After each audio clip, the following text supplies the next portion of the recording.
Bienvenidos de nuevo. En nuestro análisis anterior dejamos a Santa Teresa en un punto, digamos, de inflexión, ¿no? Sintiendo esa necesidad de una reforma espiritual profunda. Sí, una inquietud muy fuerte. Pues hoy nos metemos de lleno en la consecuencia de esa inquietud, su faceta de líder, de fundadora, de mujer de acción. Vamos a explorar cómo una monja del siglo XVI, que en teoría estaba encerrada y apartada del mundo, se convierte en una de las mayores emprendedoras de su tiempo. Es que el término emprendedora, aunque suene un poco anacrónico, le encaja a la perfección. Totalmente. Porque no solo tuvo una visión, lo que hoy llamaríamos un plan de negocio espiritual, sino que tuvo la tenacidad, la estrategia y la resiliencia para ejecutarlo contra viento y marea. Su historia es la de una visionaria que, se remangó para hacer realidad lo que veía en su interior. Para que entendamos la magnitud de esa empresa, recordemos muy brevemente el punto de partida. La vida en muchos conventos se había relajado. Muchísimo. La propia Teresa lo cuenta sobre su experiencia en el convento de la Encarnación de Ávila. Horas y horas en el locutorio, en conversaciones que según ella la enfriaban por dentro y la alejaban de su centro, que era la oración.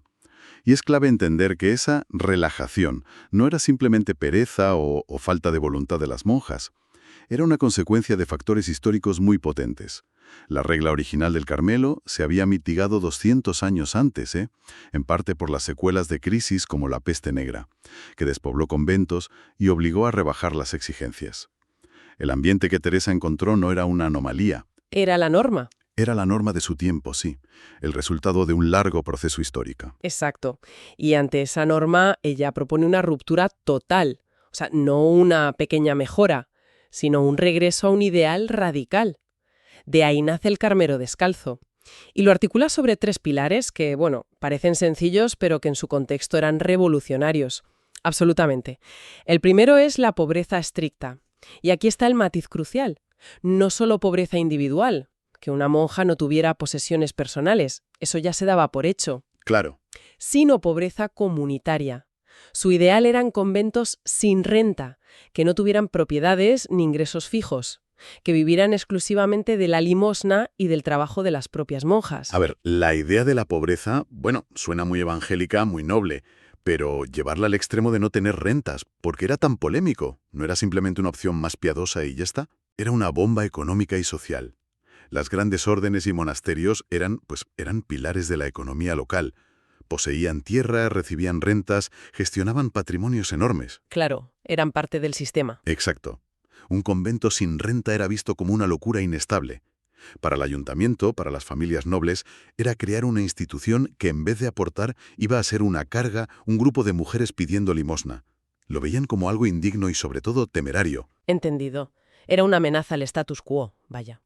¿Y el segundo pilar? La oración continua en un ambiente de silencio y clausura estricta. Ella quería monasterios más encerrados. Menos visitas, menos vida social de cara al exterior, menos distracciones. El objetivo era que la oración no fuera una actividad más, sino el eje, el motor de toda la jornada. Lo cual, me imagino, también se podía interpretar como una crítica directa a conventos como la Encarnación, donde la vida social en el locutorio era tan importante, ¿no? Casi como un reproche público. Exacto. Se percibía como un «nosotras lo hacemos mejor, más auténticamente». Y eso, como es lógico, generaba muchísimas resistencias y hería sensibilidades.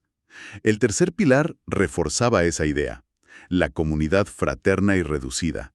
Nada de los macroconventos de 100 o 200 monjas, como era la Encarnación, que sería imposible conocerse todas. Imposible. Ella quería grupos pequeños, de no más de 13, luego 21 monjas. La idea era crear una verdadera familia donde todas se conocieran, se apoyaran y se ayudaran en el camino a Dios. Vale, con esta visión tan clara y, la verdad, tan radical en la cabeza, empieza la acción. Y la fundación del primer convento San José de Ávila es un auténtico thriller. Está lleno de estrategia, de oposición feroz y de una fe a prueba de todo. Sí. Ella misma lo describe sintiéndose impulsada por Dios, pero viendo una realidad que era imposible, escribe, atada por tantas partes, sin dineros ni de dónde los tener, ¿qué puedo yo hacer, Señor? Y aquí es donde la mística se convierte en estratega. Lo que hace es montar una operación prácticamente clandestina. Increíble. Su hermana Juana de Ahumada y su cuñado Juan de Ovalle le sirven de tapadera. Compran una casita pequeña y ruinosa en Ávila y mientras la arreglan fingen ante todo el mundo que es para que vivan ellos. Nadie, ni en la ciudad ni en su propio convento, sospecha lo que se está tramando. Hay que pararse a pensar en la audacia de esto. Una monja, desde su convento, dirigiendo una operación inmobiliaria secreta en la Ávila del siglo XVI, una sociedad amurallada, jerárquica, donde todo estaba vigilado. Se estaba jugando una acusación de rebeldía que podía haber acabado muy mal para ella. Muchísimo. Y el día de San Bartolomé de 1562, la operación culmina. De madrugada, en secreto, se dice la primera misa, se pone el Santísimo Sacramento y entran las primeras 4 novicias. El convento de San José queda fundado. Y la ciudad se entera, claro. Claro. Su amigo y diágrafo Julián de Ávila, que estuvo allí, cuenta que la primera reacción de la ciudad fue de asombro y alabanza, pareciéndoles cosa del cielo. Pero añade un detalle genial. A ver. Esta paz duró hasta mediodía. Solo unas horas de paz. ¿Y qué pasa a mediodía? Se desata la tormenta perfecta. La oposición es instantánea, violenta y viene de 3 frentes a la vez. Primero, la ciudad. El ayuntamiento y los nobles se reúnen de urgencia. Se sienten engañados y ultrajados. El acta de esa reunión es durísima. Califican la fundación de temeridad. Dicen que va contra el bien de la República y deciden que hay que deshacerla inmediatamente. Por la fuerza si hace falta. Por la fuerza si es necesario, sí. A ver, siendo justos y desde una perspectiva puramente de gestión municipal, no tenían algo de razón. Una nueva institución, sin ingresos, que va a depender de la caridad pública. Suena una propuesta muy arriesgada, ¿no? Objetivamente, sí. Su miedo era lógico y pragmático. Pero ahí está el choque fundamental que define toda la vida de Teresa. Estaban usando una lógica mundana, una lógica terrenal, para juzgar un proyecto que se movía en una dimensión completamente espiritual. Sus argumentos eran económicos y de orden público. Los de ella eran de fe y obediencia a una llamada divina. Era un diálogo de sordos, un choque de paradigmas total. Y el segundo frente de oposición, su propia casa, el convento de la Encarnación. La noticia cae como una bomba. Muchas monjas se sienten traicionadas y criticadas. Lo ven como una acusación directa contra su modo de vida. Las crónicas dicen que estaban afrentadas. Algunas piden que la encarcelen por el escándalo. Es una reacción muy humana, ¿sabes? De sentirse juzgadas. Y me falta el tercer frente, que imagino que es el que más le dolió. Sin duda, sus propios superiores y apoyos espirituales. La presión es tan brutal que su confesor, que la había animado, le escribe una carta durísima diciéndole que todo había sido un engaño, un sueño, y que debía parar aquel escándalo. En ese momento, Teresa se queda humanamente sola. Todos los que la apoyaban le dan la espalda. Es el momento de máxima tensión. El corregidor, la máxima autoridad civil de Ávila, se presenta en la puertecita de San José con la orden de desalojar a las 4 novicias. Y mientras, a Teresa se le ordena volver inmediatamente a la Encarnación. Sí. Y los testigos son muy gráficos, ¿eh? Cuentan que tuvieron que meterla por una puerta lateral para evitar la hostilidad, los insultos que le gritaban en la entrada principal. ¡Qué fuerte! La situación se salva por un hilo. La figura clave, aunque silenciosa, es el obispo, don Álvaro de Mendoza. Él había dado su permiso verbal, aunque no se había implicado públicamente. Su autoridad implícita fue suficiente para que el corregidor no se atreviera a derribar la puerta de una iglesia con el Santísimo Sacramento dentro. Claro, eso ya eran palabras mayores. Exacto. Y con el paso de los días y las semanas la tensión fue bajando. Como cuenta ella en el libro de la vida, con un punto de ironía, poco a poco se dejaran del pleito y decían que ya entendían ser obra de Dios. Lo que fue un escándalo mayúsculo se convirtió en motivo de orgullo para Ávila. Cualquiera pensaría que después de una victoria tan intensa y tan agónica, se habría tomado un respiro. Pero parece que la batalla de San José no fue el final de la guerra, sino solo el primer disparo. Es que lo de San José fue, digamos, la prueba piloto. Una vez que el modelo demostró que funcionaba, lo replicó de forma casi industrial. Casi industrial. Sí, funda personalmente 17 conventos de monjas y pone en marcha la rama masculina con San Juan de la Cruz.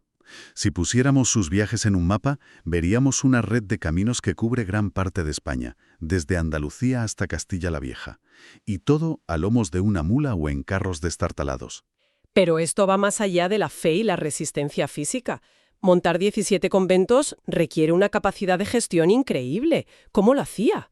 ¿De dónde sacaba el dinero? ¿Cómo se comunicaba en una España sin WhatsApp?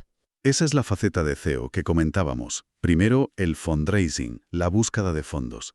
Se convirtió en una experta en buscar patronos, nobles y burgueses ricos que financiaran la compra de las casas. Tenía una habilidad extraordinaria para convencer, para generar confianza. Y segundo, la comunicación. Su herramienta de gestión eran las cartas. Se conservan cientos, pero se calcula que escribió miles. En ellas daba órdenes, corregía, animaba, negociaba, dirigía su red de conventos por correspondencia con una eficacia asombrosa. Y supongo que también tendría buen ojo para los recursos humanos, para elegir a las líderes de cada nuevo convento. Un ojo clínico. Esa fue una de sus grandes genialidades. Saber identificar, formar y dar poder a otras mujeres. Elegía a las prioras no por su linaje, sino por su virtud y su inteligencia. Creó un cuerpo de directivas de primer nivel como Ana de Jesús o María de San José, que fueron capaces de continuar la expansión incluso después de su muerte. Y cada una de esas fundaciones era una aventura. La del primer convento de frailes en Duruelo es casi la historia de una startup en un garaje. Literalmente. No encontraron una casa, sino lo que las fuentes llaman un portal, que era básicamente un porche ruinoso de una casa de campo. ¿Un porche? Sí, el coro lo montaron en el desván, que era tan bajo que tenían que entrar a gatas. Dormían en jergones de paja y, según cuentan, usaban piedras como almohadas.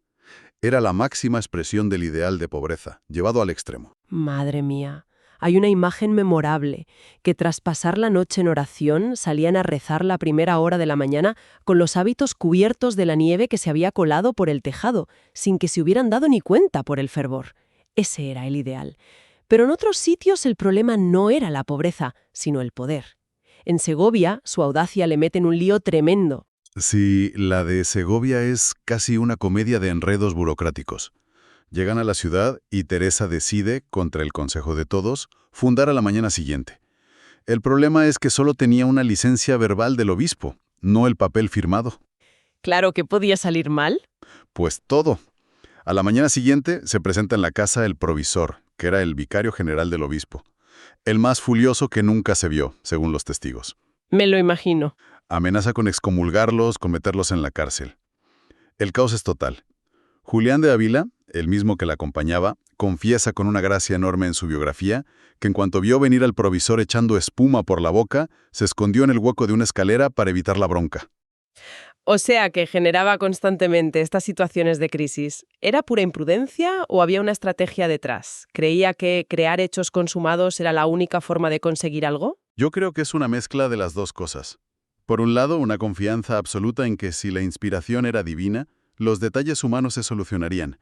Pero por otro, creo que entendió muy pronto que en la rígida estructura eclesiástica del XVI era mucho más fácil conseguir el perdón que el permiso. Actuar primero y negociar después. Eso es. Una vez que el convento ya era una realidad con el Santísimo dentro, era una estrategia de alto riesgo, pero, la verdad, increíblemente eficaz. Y libró esas batallas hasta el último aliento. Su viaje final para fundar en Burgos ya no es una comedia. Es una auténtica epopeya. Es tremendo. Tiene casi 70 años, está muy enferma, con la garganta tan mal que apenas puede hablar, y emprende el viaje en pleno invierno, con nieves y fríos, como dicen las crónicas. Pero el problema de Burgos no fue solo el clima. El arzobispo era un hombre poderoso y muy reacio. No quería otro convento pobre en su ciudad. Otra batalla diplomática. Exacto.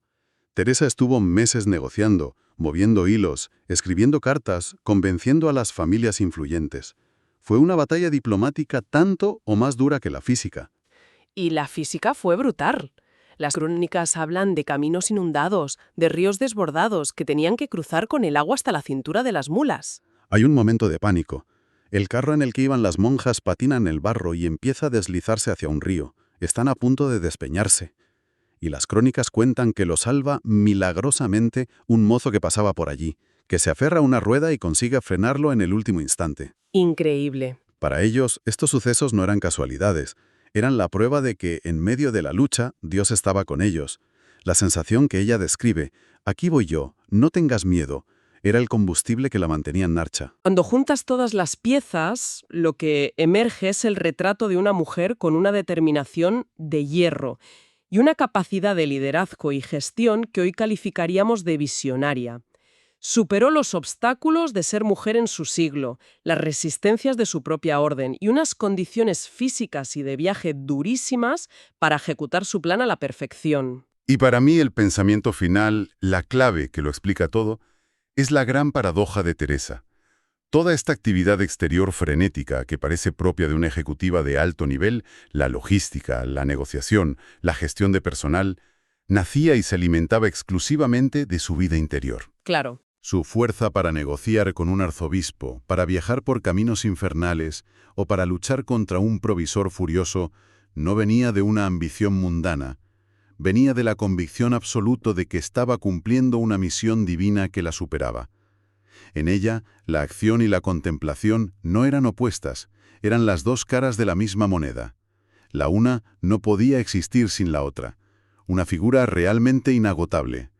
Gracias por habernos acompañado en este recorrido por la faceta más activa de Santa Teresa. En nuestro próximo encuentro nos sumergiremos en otro de sus universos, el de Teresa escritora, una de las cumbres de la literatura española. Un placer. Si este análisis les ha parecido interesante, les agradeceríamos mucho que se suscribieran y valoraran nuestro trabajo. Nos ayuda enormemente a que estas historias lleguen a más gente. Hasta la próxima.